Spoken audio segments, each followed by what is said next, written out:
Assalamualaikum, welcome back to Invest Saham. Pada video ini kita akan update kinerja saham rutin dividen yang laba bersihnya ternyata mengalami kenaikan 31% pada kuartal 3 2024, di mana harga sahamnya hari ini juga langsung mengalami kenaikan. Sebelumnya disclaimer ini bukan ajakan jual beli saham dan juga bukan financial advice tentunya. So silahkan simak sampai akhir. Jadi saham yang akan kita analisa pada video ini adalah saham Bevin, di mana piutang pembiayaan yang dikelola oleh BFI Finance juga tumbuh 5% pada kuartal 3 2024 ini. Jadi pendapatan dan juga laba bersih BFI Finance itu 41,3% dari pembiayaan konsumen dan 58,7%-nya dari sewa pembiayaan.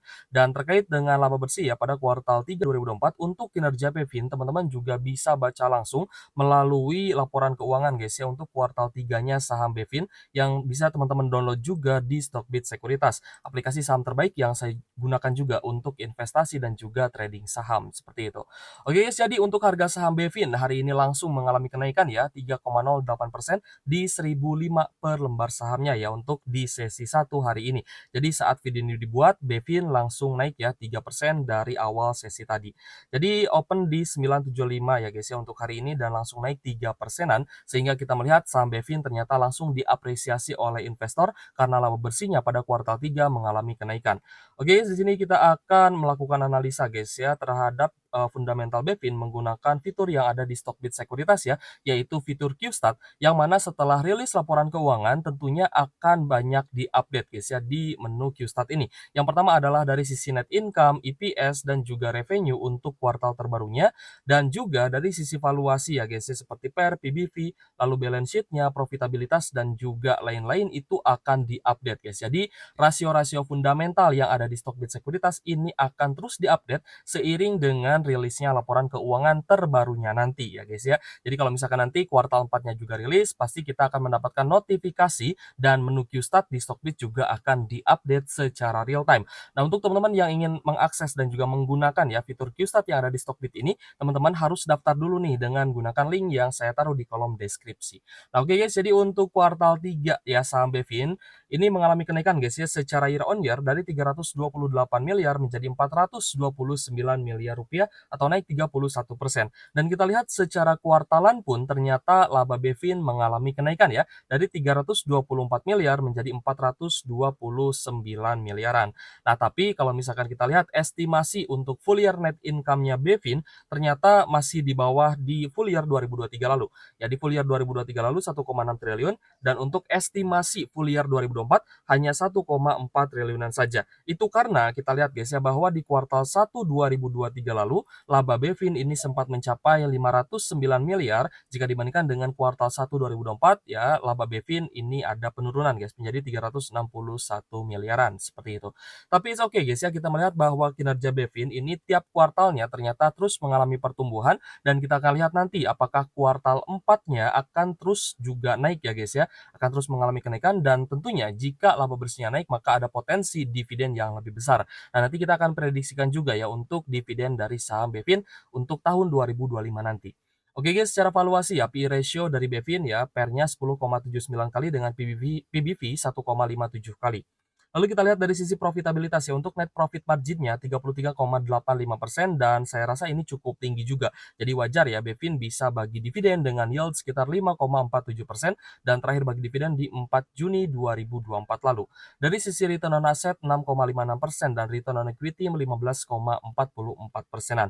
Sehingga secara fundamental sebenarnya saham Bevin ini adalah perusahaan yang terus bertumbuh dan kita lihat ya di tengah deflasi di Indonesia ternyata Bevin pada kuartal 3 laporan keuangannya masih bisa mengalami kenaikan, baik secara year on year dan juga secara kuartalan. Untuk Bevin termasuk saham yang rutin bagi dividen guys ya, teman-teman bisa lihat bahkan di tahun 2020 dan 2021 pun ya, ketika terjadi pandemi COVID-19, saham Bevin ini masih bisa bagi dividen guys ya. Nah, biasanya bagi dividen 2 kali dalam 1 tahun. Di sini kita lihat ya di pertengahan tahun untuk dividen final dan di bulan Desember untuk dividen interimnya. Jadi semoga saja nanti Bevin kembali bagi dividen di bulan Desember mendatang. Oke, jadi untuk Bevin ya, kita akan coba lihat prediksi dividen ya untuk tahun 2025 dengan menggunakan tutup buku 2024.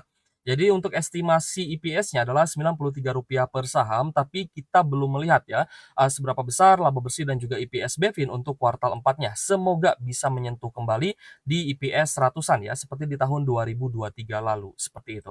Nah, jadi untuk estimasi dividen ya, dengan DPR yang sama seperti 2 tahun sebelumnya, yaitu di angka 53%, maka estimasi dividennya adalah Rp49 per saham dengan yield 5%-an di harga saat ini Rp1.005 per sahamnya. Kita lihat memang cukup menarik ya di harga saat ini meskipun sudah ada kenaikan untuk hari ini sekitar 3%, tapi kita masih melihat ada upside yang bisa dicapai oleh BEFIN ini. Apalagi sahamnya juga rutin bagi dividen ya, 2 kali dalam 1 tahun.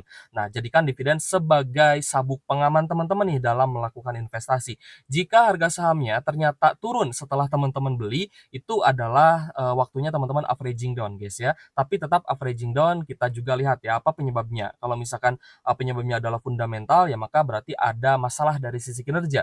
Tapi kalau misalkan memang fundamentalnya bagus, harga sahamnya turun, berarti itu kesempatan sebenarnya untuk kita bisa beli di harga yang jauh lebih murah, guys. Seperti itu ya.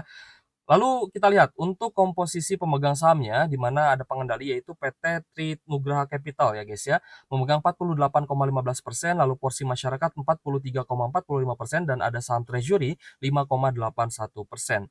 Kita lihat juga memang untuk holding composition ya paling banyak didominasi oleh investor asing ya sebesar 74,6%, sedangkan investor domestik hanya 25,29%. Nah, dari harga sahamnya saat ini guys ya, kita lihat ada kenaikan 3,08% setelah kemarin ya kita lihat BEFIN itu cukup sideways di 3 hari terakhir dan malah closing di harga yang sama guys. Dan perlu teman-teman ketahui ya bahwa direksi juga sudah melakukan pembelian kembali ya atau buyback lagi itu di sekitar Rp895 per saham di tanggal 6 Agustus 2024 guys. Jadi direksinya sudah melakukan buyback ya di harga yang saya tandai ya di 895 per saham dan pada tanggal 7 Oktober 2024 BEFIN ini kembali mendekati level 890-an ya, sempat ke area low di 900-an. Nah, di sini untuk BEFIN saya rasa menjadi average yang cukup menarik ya untuk kita buyback dan akumulasi kembali saham BEFIN. Sehingga teman-teman yang sudah buy on weakness ya di sekitar 800-an, teman-teman sampai harga saat ini pastinya sudah floating profit sekitar 24,10%. Dan ternyata ya kemarin hari Senin guys ya 28 Oktober ketika BEFIN masih closing di harga yang sama, BEFIN ini ternyata ada akumulasi guys ya. Kemarin ada akumulasi terutama dari YUKZ dan juga AK guys ya. Nah, ini adalah investor asingnya yang melakukan akumulasi besar di saham BEFIN ya, sedangkan domestiknya banyak yang menjual ya atau melakukan distribusi di saham BEFIN ini. Jadi kemarin net buy asing itu 2,9 miliar ya, cukup menarik sebenarnya untuk BEFIN ini karena kita masih melihat adanya upside yang cukup tinggi. Dan untuk teman-teman yang sudah ambil di harga bawah, silakan lanjut hold ya untuk investasi. Sedangkan yang belum punya, mungkin sedang mengincar saham-saham bagus, hari ini ternyata BEFIN ini sedang retest ya di MA 150 dan jika break ya sampai di 1050 guys ya, maka BEFIN ini terkonfirmasi breakout MA 150-nya. Dan upside-nya ya kita lihat di sini ada resisten terdekatnya di sekitar 1100 sampai dengan 1380-an guys ya. Jadi untuk saham BEFIN ini cukup menarik ya jika kembali uptrend kita bisa mendapatkan cuan dari capital gain yang tentunya akan lebih besar dibandingkan cuan dari dividen. Nah, jika kita tarik ya sampai di area resisten tertingginya ada upside sekitar 37,54% dan jika upside sampai di 1100-an maka ada sekitar 9,5%-an guys ya. Hampir 2 kali lipat ya dibandingkan dengan cuan dari dividen. Kecuali ya teman-teman sudah ambil di harga bawah ya guys ya. Karena di sini kita lihat sempat terjadi double bottom ya maka tidak ada salahnya juga ya teman-teman buy on weakness saham bagus di harga murah dan ketika harga sahamnya naik maka teman-teman bisa take profit dengan keuntungan atau cuan ya hingga di 1050 itu sekitar 30%-an guys. Jadi gimana guys? Menarik ya kalau misalkan kita memberanikan diri ya untuk membeli saham bagus di harga murah seperti itu.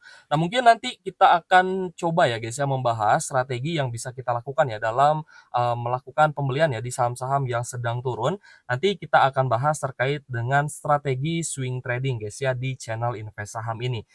Oke guys, jadi jika ada pertanyaan boleh tulis saja di kolom komentar ya. Saya kira-kira saham BEVIN ini cukup menarik ya untuk kita beli, karena dari beberapa rasio fundamental saya cukup tertarik dengan saham BEVIN, apalagi dengan net profit margin-nya yang cukup tinggi. Dan juga pada kuartal 3 laba bersihnya mengalami peningkatan, dan yang terpenting adalah rutin bagi dividen. Dan dividen ini saya gunakan juga sebagai sabuk pengaman ya guys ya dalam berinvestasi alias uang tunggu lah ya dalam kita menunggu harga sahamnya kembali naik. Oke guys, untuk teman-teman yang ingin mengakses ya guys ya fitur-fitur yang ada di Stockbit Sekuritas, linknya sudah saya taruh di kolom deskripsi seperti itu. Oke guys, terima kasih sudah menonton dan semoga video ini bermanfaat untuk teman-teman. Thank you for watching. See you on the next video. Wassalamualaikum warahmatullahi wabarakatuh.